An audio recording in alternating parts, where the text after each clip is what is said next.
Episode 5 of The Acolyte. It's a minor improvement over the previous episodes, but that's not saying much, because it's not an improvement by much. But it's still an improvement nonetheless. What's up, YouTube? Welcome back to another video here on the channel. And today I'm talking about The Acolyte, Episode 5. What do I think of it? What are my thoughts? Well, this episode has some good and some bad. Let's start off with the good. This show has some balls. It killed off some characters, some pretty important characters too. It killed off Yord. It killed off the Jackie character. I didn't see this coming. You don't really see characters like these, these are prominent characters. You don't really see prominent characters like these get killed off like this. And that's very entertaining. That's good. I like that. They're on the right track. This is excellent. And also the action was good. The fights were really good.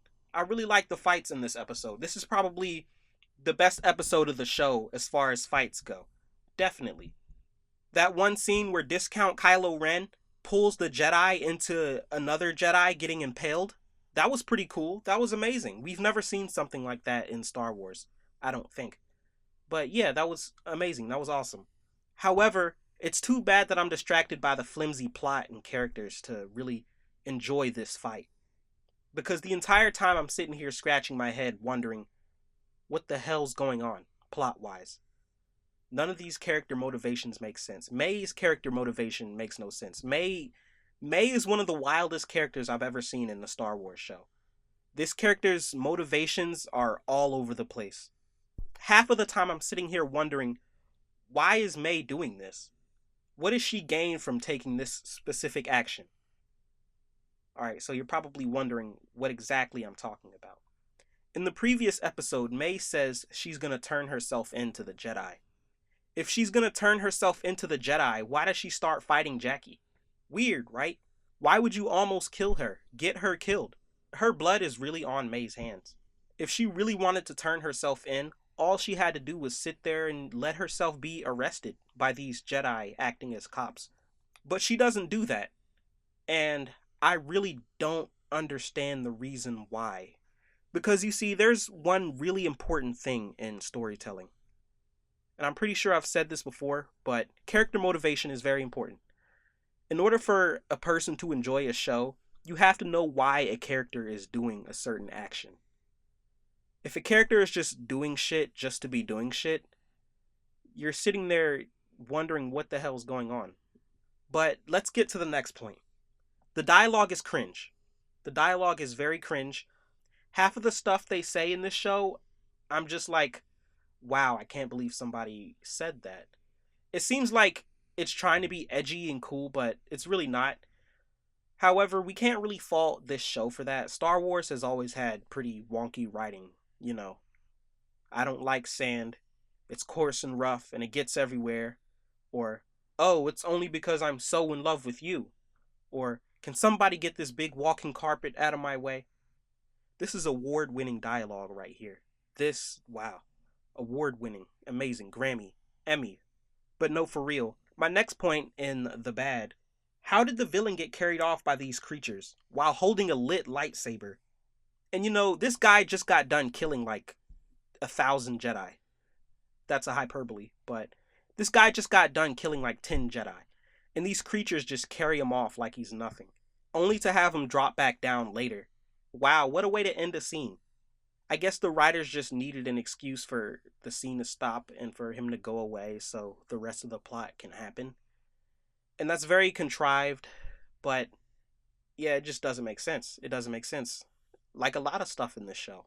And why it's moving lower and lower in my ranking of Star Wars shows and movies.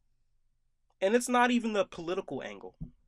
I know some people don't like this show because of the whole political stuff. It's not that good, just period.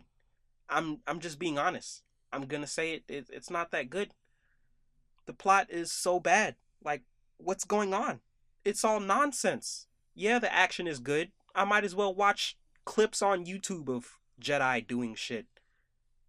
Actually, you know what? That's what this show should have been. This show should have been a bunch of shorts of just Jedi fighting. That would be much better than the story we got. The next bad thing, the retcons. I don't like how many retcons are in this show so far. And this is the fifth episode, and we've already had so many retcons. So Discount Kylo Ren has been revealed to be May's friend, which we all knew the whole time that's who it was. Because you can't go 4 episodes of a show without showing the villain at least once in his unmasked form. You gotta sprinkle in some foreshadowing or whatever. But yeah, he reveals himself as a Sith to Master Saul. And my only question is, how doesn't word of this leak to Ki-Adi-Mundi at some point? I mean, you gotta think, Ki-Adi-Mundi is part of the Jedi Council. I'm sure he would know everything that's going on about the Sith if it has happened within the last gazillion years. He should know about it. The Sith have been extinct for millennia. Well, that was bullshit. Some people might say, oh, it was covered up. But again, if he's on the Jedi High Council, he's at the tippy top of the top. He's probably the number 3 Jedi of all time. The number 3 or number 4 Jedi of all time. So he should know even if it was covered up. There's no excuse for this.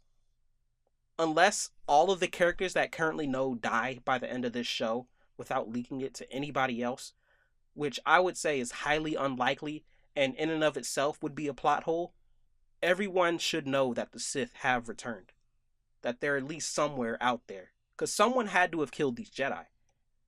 No random Force user is going to be able to kill like 10 Jedi by themselves. Nobody. So yeah, this makes the Jedi look very incompetent, and I don't know if I like that either. By the end of the episode, May and Osha swap places. But that little alien guy is onto him, so he's probably going to be the one to reveal that May is parading around as Osha to the Jedi. And they can't tell because they're twins. But there's probably some things that Osha knows that May doesn't know. So I wonder how they're going to handle that, or if she's going to be revealed in the next episode pretty quickly. But again, none of this makes sense because she said she was going to turn herself in. So I don't know why she's doing this whole charade in the first place. But that's lazy writing for you. That's The Acolyte. Let me know what you think in the comments below. Leave a like, subscribe, all that good stuff. I'm trying to get a Patreon running so I can have some monetization. Your boy gots to eat. And that's pretty much it. Drink some water. Have a good one. Bye.